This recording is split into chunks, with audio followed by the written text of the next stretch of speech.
Hello everyone, my name is Akriti Mishra. Welcome back to my channel. आज हम nomadic empires का part 3 करने वाले हैं। मैंने मेसोपोटामिया वाला chapter writing in city life from the beginning of time और एन एम्पायर अक्रॉस 3 कॉन्टिनेंट्स के most important questions with lectures upload कर दिए हैं, so you can check them out. And आज हम नोमैडिक एम्पायर्स चैप्टर का part 3 करने वाले हैं, मतलब कि मैंने पार्ट 1 और पार्ट 2 भी अपलोड कर दिया है, so you can check it.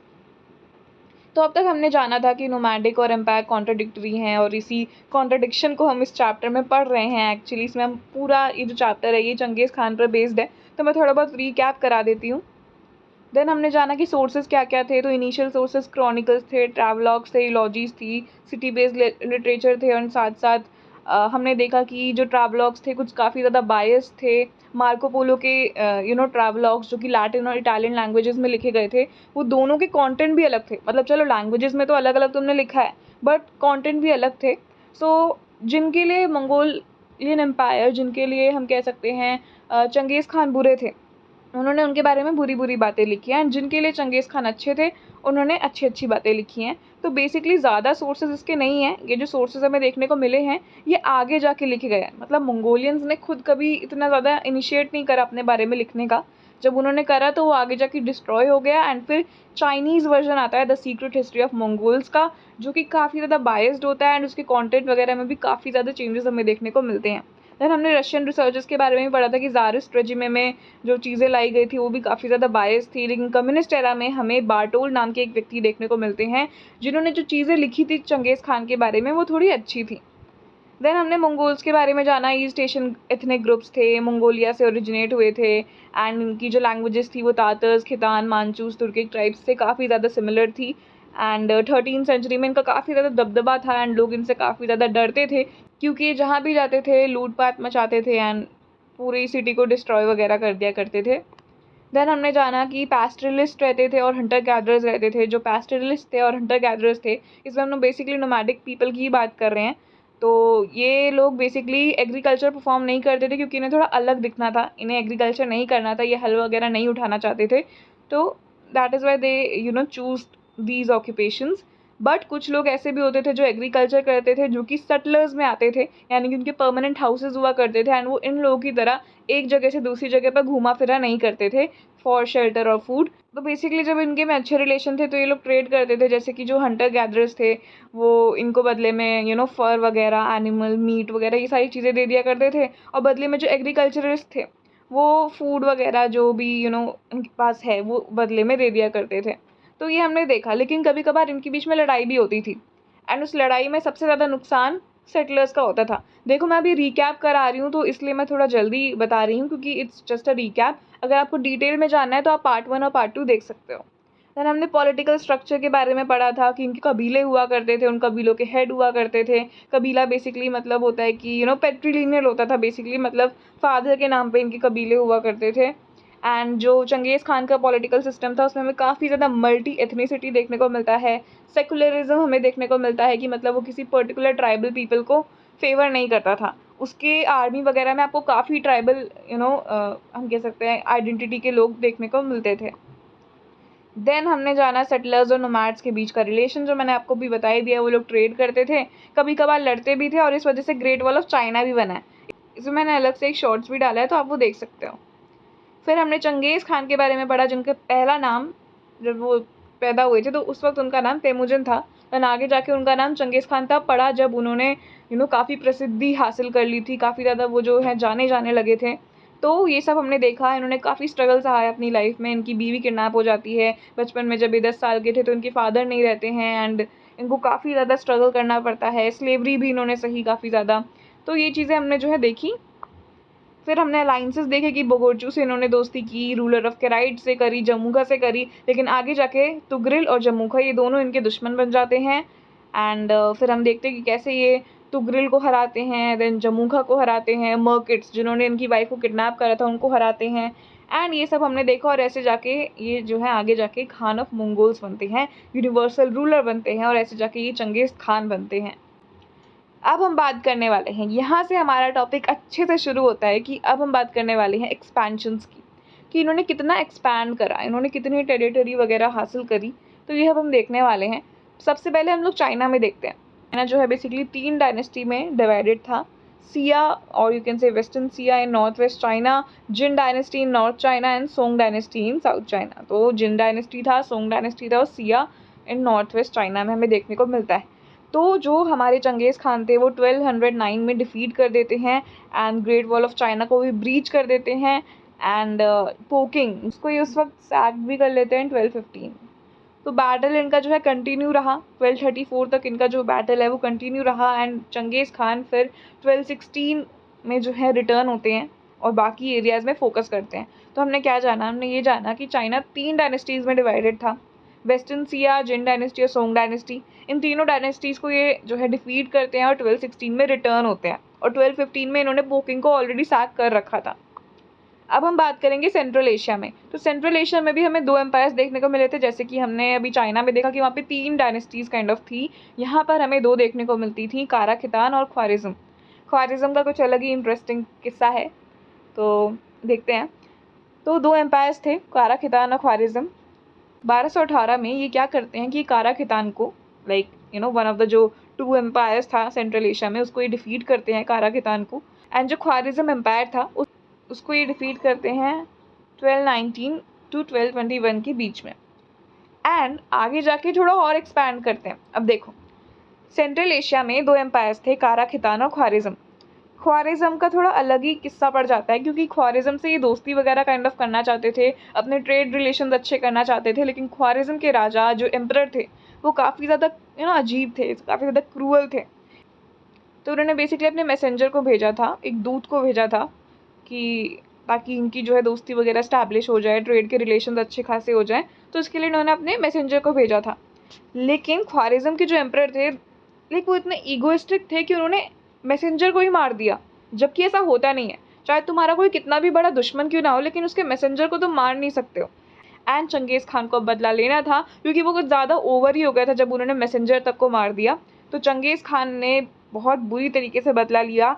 इनके जो बेटे थे लाइक ख्वारिज़्म के एम्परर के जो बेटे थे, यानी कि जो ख्वारिज़्म के प्रिंस थे जलालुद्दीन, उनके ये पीछे भागते भागते ये लोग, इनकी जो फोर्सेस हैं, और ये लोग सिंध तक पहुंच गए.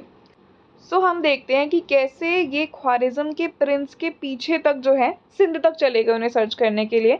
और चंगेज़ खान ने सोचा कि वो मंगोलिया, नॉर्थ इंडिया और असम को पार करते हुए चले जाएंगे. बट कुछ शामान्स लोग थे जिनको ये काफ़ी ज़्यादा मानते थे, तो उनके सजेशन के चलते इन लोगों ने डिसाइड करा कि इंडिया नहीं जाएंगे. इनको लगा कि इंडिया में जाना जो है बदकिस्मती लाएगा एंड ऑल दैट. एंड इनको लगा कि इंडिया थोड़ा गर्म भी है, गर्मी भी काफ़ी ज़्यादा है, तो इसलिए ये इंडिया नहीं आए. एंड थैंक गॉड ये नहीं आए, वरना ये इन्वेड कर देते. अब हम बात करने वाले हैं फैमिली ट्री की. चंगेज़ खान के सिर्फ एक ही वाइफ नहीं थी, उनकी और भी वाइफ्स थी. लेकिन जो चीफ वाइफ उनकी थी वो बोरते थी, वही बोरते जो कि मर्के ट्राइब्स के द्वारा किडनैप हो जाती हैं. तो इन दोनों के 4 बेटे थे, जो थे जोची, चागताई, उगदे खान, तोलियो. जोची के 2 बेटे थे, बटू और बरके, जो कि आगे जाके इस्लाम में कन्वर्ट हो जाता है. चागताई के बाद हम देखते हैं कारा हुलेगु, मुबारक शाह भी आगे जाके इस्लाम में कन्वर्ट हो जाता है. उगदे का अगर हम देखें तो उसके 2 बेटे थे, गोकुक और कदान. एंड तोलियो के 4 बेटे थे, मोंके, कुबलई, हुलेगु एंड अरीगबो के. ये नाम आपको अभी शायद याद ना हो, लेकिन जब आगे जाके हम इनके बारे में बात करेंगे तो आपको ये याद हो जाएंगे. सो ये थे चंगेज़ खान के बेटे, और ये उनके बेटों के बारे में हमने जान लिया है, थोड़ा आइडिया ले लिया है. So basically we are gonna talk about the succession after Genghis Khan, क्योंकि चंगेज़ खान के बाद जो गद्दी है वो यही लोग संभालेंगे. So we are gonna talk about the phase after Genghis Khan. तो 1236 टू 42 का जो पीरियड है उसको हमने फर्स्ट फेज़ बोला है. एंड 1255 टू 1300 का जो पीरियड है उसको हमने सेकेंड फेज़ बोला है. तो फर्स्ट फेज़ में हम लोग देखते हैं कि Russian stapes, Bulgar, Kyiv, Poland और हंगरी साइड काफ़ी ज़्यादा एक्सपेंशन हमें देखने को मिलता है. मतलब चंगेज़ खान के बाद भी एक्सपेंशन वगैरह कंटिन्यू रहता है रशियन स्टेपीज़ में, बुल्गार में, कीव, पोलैंड और हंगरी में. सो सेकेंड फेज़ में हमें देखने को मिलता है एक्सपेंशन सीरिया में, ईरान में और इराक में. बात करने वाले हैं कि कैसे वेस्टर्न एक्सपेंशन का द एंड होता है. तो अभी हमने जाना कि रशियन स्टेपीज़ में, बुल्गार में, कीव में और पोलैंड और हंगरी जैसी जगहों में काफ़ी ज़्यादा एक्सपेंशन होता है, लेकिन वेस्टर्न एक्सपेंशन जो है वो थोड़ा कम देखने को मिलता है. तो सबसे पहले हम ये जान लेते हैं कि गोल्डन हॉर्डे, ये चागताई खानेट और ये इल खानेट और ये ग्रेट युआन खानेट किसका है. तो बेसिकली ये पूरा मंगोल एम्पायर है जो कि चंगेज़ खान के बाद डिवाइडेड हो जाता है. बेसिकली जब चंगेज़ खान की मृत्यु नहीं हुई थी तो उन्होंने ऐसे ही बोल दिया था कि गोल्डन हॉर्डे जोची का होगा, ग्रेट युआन खानेट उसका होगा, इल खानेट उसका होगा एंड ऑल दैट। उसने बस ऐसे ही बोल दिया था, उसे नहीं पता था कि सही में ऐसे डिवीजन होगा। लाइक प्रॉपरली वो डिमार्केट नहीं करा था कि इतनी टेरिटरी उसकी होगी या इतनी टेरिटरी तुम्हारी होगी एंड ऑल दैट। उसने बस बोल दिया था ऐसे ही। तो इनके मरने के बाद पहले तो ओगदेई खान बनते हैं, क्योंकि ओगदेई खान पॉलिटिक्स वगैरह में काफ़ी अच्छे थे, उनका एक अलग ही करिश्मा था, तो उन्होंने ओगदेई खान को नियुक्त करा as an emperor. Then Ogedei Khan emperor बनते हैं, तो उसके बाद हम लोग देखते हैं कि कुबुक एक एम्परर बनते हैं एंड देन आगे जाके मुंगके बनते हैं, लेकिन बेसिकली टेरिटरीज डिवाइड हो जाती हैं। ओगदेई खान ही एक ऐसे थे जिन्होंने पूरे एम्पायर को ढंग से रूल करा। उनके टाइम तक ही जो है सेंट्रलाइज सब कुछ रहा, आगे जाके सब कुछ डिसेंट्रलाइज्ड हो जाता है, क्योंकि हम देखते हैं कि हॉर्डे जोची के अंडर आ जाता है। लगता है तो आपको नाम से पता चल रहा होगा, जो कि चंगेज़ खान के बेटे थे। ग्रेट युआन खानेट तो कुबले ने बनाया था, और इल खानेट भी जो है वो तोल्यू के बेटे ने ही बनाया था। हाँ, तोल्यू के बेटे जो हुलेगु थे उन्होंने इल खानेट को जो है बनाया था। इल खानेट बेसिकली उनका था, और ग्रेट युआन खानेट कुबलई का था, और चागताई जो बेटा था उनका था, और गोल्डन हॉर्डे जोची का था। Kublai Il Khanate was by Hulegu. I hope I'm writing the correct spelling. And Golden Horde Jochi का था। तो क्योंकि आप देख सकते हो जोची भी इधर है, और तोलिद का बेटा हुलेगु भी इधर है, क्योंकि हुलेगु की तो ये इल खानेट डायनेस्टी है, और गोल्डन हॉर्डे जो डायनेस्टी है वो जोची की है। तो इसीलिए जोची और तोल्यूद में काफ़ी ज़्यादा कॉन्फ्लिक्ट था, क्योंकि एज आई सेड कि चंगेज़ खान ने प्रॉपर डिमार्केशन नहीं करा था टेरिटरीज़ का, तो इनके बीच में थोड़ा बहुत कॉन्फ्लिक्ट आ रहा था, जिसकी वजह से वेस्टर्न एक्सपेंशन नहीं हो पाया। Are you getting my point? इधर जोची रहते थे, इधर हुलेगु रहते थे, जो कि तोल्यूद के बेटे थे। तो इन दोनों के बीच में खुद ही इतना कॉन्फ्लिक्ट हो गया, खुद ही इतना इंटरनल पॉलिटिक्स हो गया सक्सेशन वगैरह को लेकर, कि ये लोग वेस्टर्न एक्सपेंशन नहीं कर पाए, ये लोग आगे जो है नहीं बढ़ पाए। ओके, एंड इसी वजह से हम देखते हैं कि वेस्टर्न एक्सपेंशन जो है वो अच्छे से नहीं होता है। एंड इनका जो इंटरेस्ट था वो चाइना के टूवर्ड्स ज़्यादा था, और चाइना ईस्टर्न साइड में पड़ता था, तो उन्होंने अपने अच्छे आर्मी और अपने अच्छे वेपन्स वगैरह चाइना में भेज दिए थे। इसलिए वेस्टर्न साइड में हमें ज़्यादा अच्छी आर्मी, मतलब बहुत कम आर्मी आई थी। उसके साथ साथ वेपन्स वगैरह भी उतने एडवांस्ड नहीं थे। यहाँ पर वेपन्स एडवांस थे, आर्मी भी काफ़ी ज़्यादा थी, तो इनका इंटरेस्ट चाइना ज़्यादा था, इनकी जो प्रायोरिटी थी उस वक्त वो चाइना ज़्यादा थी। इस वजह से इन्होंने वेस्टर्न एक्सपेंशन पर ध्यान नहीं दिया, एंड इनके बीच में आपस में भी काफ़ी ज़्यादा कॉन्फ्लिक्ट था, तो उस वजह से इन्होंने वेस्टर्न एक्सपेंशन इतना नहीं करा। तो आई होप आपको रीज़न पता चल गया, उनके बीच में खुद ही इतना ज़्यादा इंटरनल पॉलिटिक्स चल रहा था कि नहीं मेरा इतना territory and all that. Then उसके बाद हम देखते हैं कि इनका ऑलरेडी जो इनकी प्रायोरिटी थी वो चाइना थी, तो इस वजह से हम जानने वाले हैं कि कैसे चंगेज़ खान को मिलिट्री सक्सेस मिली थी। देखो, मिलिट्री की सक्सेस एक तरह से तब है जब वो तुम्हारे टूवर्ड्स लॉयल है। ये लोग कोई रेगुलर सैलरी नहीं देते थे, बट इन्होंने एक सपना दिखाया था, सपना पूरी दुनिया पर राज करने का। इनके एम्पायर के सामने जो अलेक्जेंडर ने अपना एम्पायर रखा था वो भी बहुत छोटा पड़ गया था। इन्होंने एक सपना दिखाया था अपनी आर्मी को कि हम लोग गॉड के द्वारा भेजे गए हैं इस पूरी दुनिया पर रूल करने के लिए।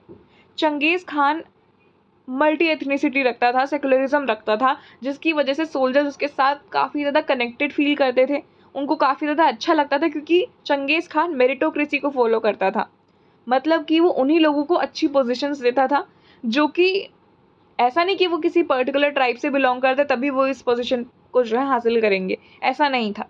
वो एक पर्सन को एक पर्टिकुलर पोजीशन उसकी काबिलियत के अनुसार दिया करते थे, तो बेसिकली वो मेरिटोक्रेसी को फॉलो करा करते थे, जो कि सोल्जर्स को काफ़ी ज़्यादा भाता था, एंड सोल्जर्स इसीलिए उनके टूवर्ड्स काफ़ी ज़्यादा लॉयल रहते थे। बेसिकली जैसे सुलेमान वगैरह के जो फॉलोअर्स उन्हें मानते थे, है ना, मैसेंजर ऑफ गॉड माना करते थे, वैसे ही चंगेज़ खान को भी लोग बहुत ज़्यादा टॉप पोजीशन पर रखते थे, भगवान ही मान लिया करते थे, भगवान के द्वारा भेजा गया एक इंसान माना करते थे। एंड आर्मी काफ़ी ज़्यादा लॉयल थी इनके टूवर्ड्स, इसीलिए इतना एक्सपेंशन भी कर पाते हैं अपनी आर्मी के बदौलत पर। एज आई टोल्ड कि जब किसी को हराते थे तो उसके आर्मी को मारते नहीं थे, बल्कि अपने आर्मी में इंक्लूड कर लिया करते थे, उसे रिस्पेक्ट दिया करते थे, पोजीशंस दिया करते थे अच्छी अच्छी, एंड और क्या चाहिए। एंड जब भी इनको कभी भी आर्मी को भेजना होता था तो ये कभी भी ये इतना ध्यान में रख के चलते थे कि कोई एक पर्टिकुलर ट्राइबल ग्रुप ज़्यादा ना हो। मतलब कि अगर इन्हें 10 लोगों को भेजना है तो उस 10 लोगों में मेजॉरिटी किसी भी एक ट्राइबल ग्रुप की नहीं होनी चाहिए। उस 10 लोग में कुछ जो हैं वो आप तातर्स भेज दो, कुछ जो है आप मंगोल्स भेज दो, एंड कुछ आप जो है इस ट्राइब के भेज दो। मतलब क्योंकि आप किसी को हरा रहे हो तो उसकी आर्मी जो थी वो तो अपने उस वाले एम्परर जो कि हार गया है उसके टूवर्ड्स लॉयल थी। तो क्या पता जब वो आपकी आर्मी में आ जाए तो वो आपसे बदला ले ले। मतलब भरोसा करना तो डिफ़िकल्ट हो जाता है ना, आप किसी की आप हराए हुए आप अपने बेसिकली दुश्मन की आर्मी को अपने में इंक्लूड कर रहे हो, तो वो आपके टूवर्ड्स क्या पता लॉयल ना हो, क्या पता वो आप पर ही वार कर दे या रिवेंज वगैरह कुछ ले, उसके मन में पता नहीं क्या चल रहा हो।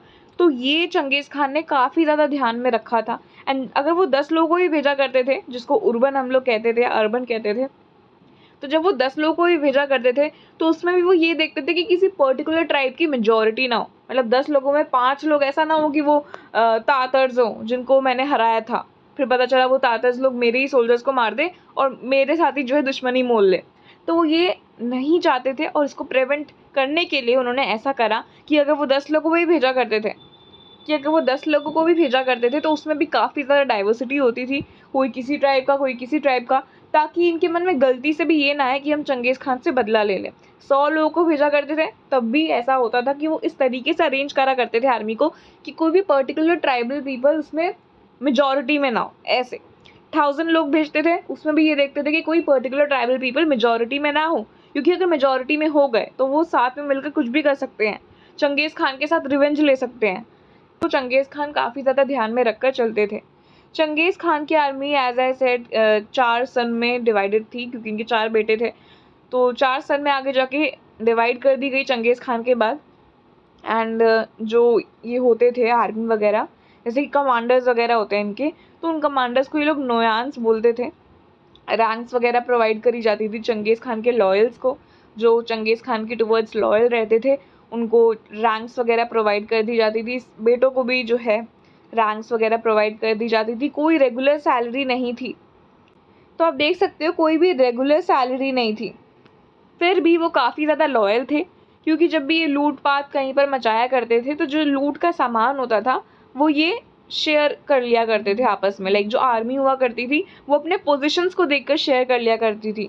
अगर किसी की हाई पोजीशन है या किसी की हाई रैंक है तो वो थोड़ा ज़्यादा ले लिया करता था, एंड किसी की कम है तो वो कम ले लिया करता था। तो मतलब सब काबिलियत देखकर होता था यहाँ पर, सब मेरिटोक्रेसी इधर फॉलो हुआ करती थी।